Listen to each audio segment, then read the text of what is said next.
15-ാം തീയതി പോകേണ്ട നമ്മൾ അങ്ങനെ 16-ന് വേണ്ടി ട്രെയിൻ നോക്കി, 17-നും നോക്കി, ലാസ്റ്റ് 18-നുള്ള ട്രെയിനാണ് നമുക്ക് കിട്ടിയത്. 18-ന് രാത്രി ഒരു 7:50-നൊക്കെയാണ് ട്രെയിൻ. അതുകൊണ്ട് ഉച്ചക്ക് പിറ്റേന്ന് കഴിക്കാനില്ല അപ്പം അമ്മ ഉണ്ടാക്കുന്നുണ്ട്, രാവിലെ കഴിക്കാനില്ല.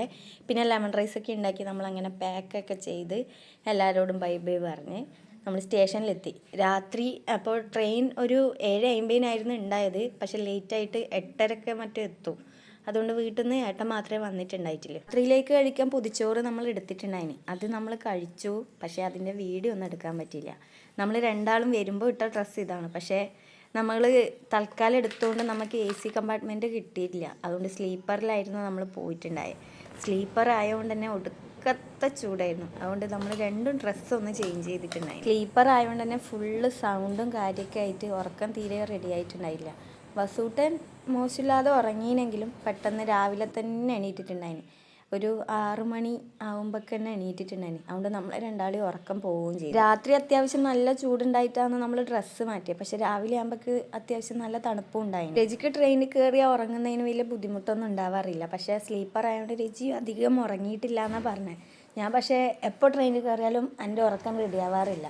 പിന്നെ വസൂട്ടനും ഇല്ലതുകൊണ്ട് അവന് ഒരു കിടന്നിടത്ത് തന്നെ കിടക്കുന്ന ആ സ്വഭാവം ഇല്ലാത്തതുകൊണ്ട് എൻ്റെ ഉറക്കം തീരെ റെഡി ആയിട്ടുണ്ടായില്ല. അതുകൊണ്ട് പെട്ടെന്ന് തന്നെ രാവിലെ തന്നെ ബ്രഷൊക്കെ ചെയ്ത് റെഡിയായി. അമ്മ ഉണ്ടാക്കി തന്ന അപ്പം നമ്മൾ മൂന്നാളും കൂടി ഇരുന്ന് കഴിച്ചു. അത് നമ്മൾ ഇലയിലാണ് എടുത്തിട്ടുണ്ടായത്. വസൂട്ടൻ്റെ ഒരു ചെറിയ പാത്രം എടുത്തിട്ടുണ്ടായിന്, അതിലിട്ടിട്ടാണ് കഴിച്ചത്. വസൂട്ടനും മോശമില്ലാതെ കഴിച്ചിട്ടുണ്ടായിന്.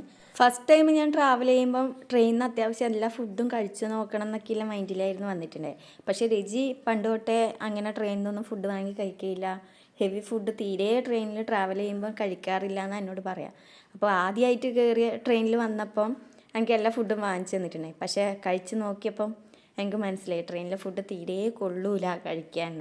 അതിൽ പിന്നെ ഞാനും ഒരു ഫുഡും എനിക്ക് വാങ്ങിച്ചു തരാൻ വേണ്ടി പറയാറില്ല. കഴിക്കാൻ വേണ്ട ഫുഡ് നമ്മൾ അധികം ലെമൺ റൈസ് എടുത്തിട്ടാണ് വരാറ്. പിന്നെ ചായ മാത്രം വാങ്ങി കുടിക്കും. വസൂട്ടൻ രാവിലെ എണീറ്റുകൊണ്ട് തന്നെ ഒരു 10:30 ആയപ്പോൾ ഉറങ്ങിയിട്ടുണ്ടായി. ആ ടൈം നമ്മൾ രണ്ടാളും ഉറങ്ങി. ഇനി ഒരു 12 ആയപ്പോഴൊക്കെയാണ് വസൂട്ടൻ എണീറ്റത്. അന്നേരം നമ്മൾ എണീറ്റു. ഉച്ചയ്ക്ക് ലെമൺ റൈസും അച്ചാറും പിന്നെ ചിക്കനൊക്കെ എടുത്തിട്ടുണ്ടായിന്. അത് നമ്മൾ രണ്ടാളും ഒന്നിച്ചിരുന്ന് കഴിച്ചു. പൊതുവെ പനവേലിൽ നിന്നാണ് നമ്മൾ ഉച്ചയ്ക്കുള്ള ഫുഡ് വാങ്ങാറ്. അവിടെ കേരള ഫുഡ് നമ്മൾ നേരത്തെ ഓർഡർ ചെയ്താലൊക്കെ കിട്ടും. അല്ലാണ്ട് തന്നെ പനവേൽ സ്റ്റേഷനിൽ കേരള ഫുഡും കൊണ്ട് വരാറുണ്ട്, ചോറും അതൊക്കെ ആയിട്ട്. പക്ഷേങ്കിൽ നമ്മൾ പൊതുവേ പോകുന്ന സമയത്തല്ല ആ ട്രെയിൻ കിട്ടിയിട്ടുണ്ട്. നമ്മൾ ഇതുവരെ പോയത് ഒരു വൈകുന്നേരം 5 മണിക്കുള്ള ട്രെയിനായിരുന്നു.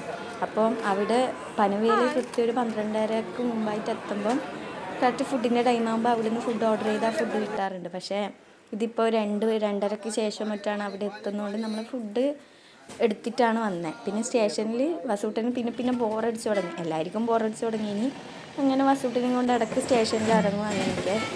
പിന്നെ സ്റ്റേഷനിൽ ട്രെയിനിൽ ഇങ്ങനെ ചിലവരൊക്കെ ഇങ്ങനെ പാട്ടും ഇതും കൊണ്ടൊക്കെ വന്നിട്ടുണ്ട്. AC കമ്പാർട്ട്മെൻറ്റിൽ ഇങ്ങനെയൊന്നും വീട്ടിൽ കാണാറില്ല. സ്ലീപ്പർ ആയതുകൊണ്ട് ഇതൊക്കെ വരുന്നൊക്കെ കണ്ടിട്ടുണ്ട്. ഇത് കഴിഞ്ഞ് പിന്നെ തീരെ സമയം പോകുന്നുണ്ടായില്ല. ഇരുന്നൊക്കെ മടുത്തിട്ടുണ്ടായിന്. പിന്നെ വസൂട്ടൻ ഉറങ്ങിയ സമയത്ത് നമ്മൾ രണ്ടാളും കൂടി സിനിമ കണ്ടു. അമരൻ എന്ന് പറഞ്ഞ ഫിലിം കണ്ടു. പിന്നെ അതിന് ശേഷം വസൂട്ടൻ പിന്നെ എണീറ്റു. ഒരു തവണ സൂറത്ത് സ്റ്റേഷനിൽ ഇറങ്ങിയപ്പോൾ ഈ വടാപ്പാവ് വാങ്ങി കഴിച്ച് നോക്കിയിട്ടുണ്ടായിന്. അതിൽ പിന്നെ എനിക്ക് ഭയങ്കര ഇഷ്ടമായിന് അടുത്ത വടാപ്പാവ്. അതിൽ പിന്നെ നമ്മൾ അധികം അവിടെ ഇറങ്ങിയാൽ ഈ വടാപ്പാവ് വാങ്ങാറുണ്ട്. അതിൻ്റെ കൂടെ കിട്ടുന്ന മുളക് നല്ല എരിവാണ്, പക്ഷേങ്കിൽ നല്ല ടേസ്റ്റൊക്കെയാണ്. പിന്നെ നമ്മളിങ്ങനെ ഇരുന്ന് സൂറത്ത് എത്തിയ നെക്സ്റ്റ് സ്റ്റേഷൻ വഡോദരയാണ്. അത് ഒരു 2 മണിക്കൂർ ട്രാവലുണ്ട് സൂറത്ത് നിന്ന്. 6:30ക്ക് സൂറത്തിലെത്തി. പിന്നെ 8:30 മറ്റുമാണ് വഡോദര എത്തുക. അത്ര വരെ ഇങ്ങനെ അത് ഇതൊക്കെ പറഞ്ഞ് സമയവും തീർത്തു. പിന്നെ സ്റ്റേഷൻ എത്താറായപ്പം രജിയും ലഗേജ് മൊത്തം അവിടെ കൊണ്ടുവച്ചു. വസൂട്ടൻ്റെ വണ്ടിയൊക്കെ എടുത്തിട്ടുണ്ടായിരുന്നു. ബർത്ത്ഡേക്ക് കിട്ടിയ ഒരു വണ്ടി എടുത്തിട്ടുണ്ടായിരുന്നു. അവന് സമയം പോയിക്കോട്ടെ എന്ന് വിചാരിച്ചിട്ട്. പിന്നെ ഞാൻ വസൂട്ടന് 2 ബാഗ് കൊടുത്തു. പിന്നെ കുറച്ച് ലഗേജ് ഇല്ലതുകൊണ്ട് ഇങ്ങനെ കൂലിക്ക് വേറൊരാളെ വെച്ചു. പിന്നെ നമ്മൾ ഓട്ടോയ്ക്ക് കയറിയിട്ട് നമ്മൾ ക്വാർട്ടേഴ്സിന് അങ്ങോട്ട് പോയി. പിന്നെ മെയിൻ യൂണിറ്റിലെത്തിയപ്പോൾ രജിയുടെ സ്കൂട്ടി അവിടെ ഉണ്ടായിരുന്നു. അപ്പം രജി സ്കൂട്ടി എടുത്തിട്ട് മുന്നിൽ പോയി, ഞാൻ വണ്ടിയിലും വന്നു. അങ്ങനെ നമ്മൾ ക്വാർട്ടേഴ്സിലെത്തി. 10 മണി ആവാറായിട്ടുണ്ടായിരുന്നു നമ്മൾ ക്വാർട്ടേഴ്സിലെത്താൻ തന്നെ. തൊട്ടടുത്തുള്ള നെയ്ബേഴ്സ് ഫുഡ് ഉണ്ടാക്കുക, നിങ്ങളൊന്നും വാങ്ങുന്നതും വേണ്ടാന്ന് പറഞ്ഞുകൊണ്ട് നമ്മൾ അവിടെ നിന്നാണ് ഫുഡ് കഴിച്ചത്. പിന്നെ ക്വാർട്ടേഴ്സിൽ അത്യാവശ്യം നല്ല പൊടിയും കാര്യമൊക്കെ ഉണ്ടായതുകൊണ്ട് അതൊക്കെ കഴുകി വൃത്തിയാക്കിയിട്ടാണ് പിന്നെ കിടന്നുറങ്ങി.